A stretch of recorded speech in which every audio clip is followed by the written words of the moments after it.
बहार की आमद के साथ ही हर साल पंजा साहब हसन अब्दाल में भी सिख यात्रियों की बहार होती है। इस साल भी भारत समेत दुनिया भर से 10,000 सिख यात्री मेले का हिस्सा बने। पंजा साहब के चश्मे में सिख यात्रियों ने स्नान किया, प्रसाद बांटी और भजन गाए।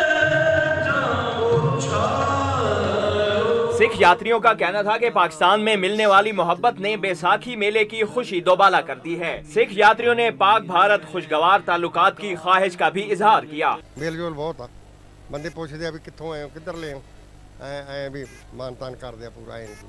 हमें माहौल बहुत अच्छा लग रहा है, जहाँ की पब्लिक हमें चाहती है उसी वही खुशी हमें खींच के ले जहाँ आ रही है। बिना रोक टोक तो एक दूजे पासे जा सकन ते, क्योंकि ये भी तो एक मुल्क तो दो होया दो भरा ही है। बैसाखी मेले में शरीक होकर वफाकी वजीर मजहबी अमूर सरदार यूसुफ और सदीकुल फारूक ने बैनुल मज़ाहिब हम आहंगी का सबूत दिया। गुरुद्वारा पंजा साहब से ननकाना साहब के लिए रख्ते सफर बांधने वाले सिखों ने इंतजामात पर इत्मीनान का इजहार किया। बैसाखी मेले की 3 रोजा तकरीबात का इख्तिताम हुआ है।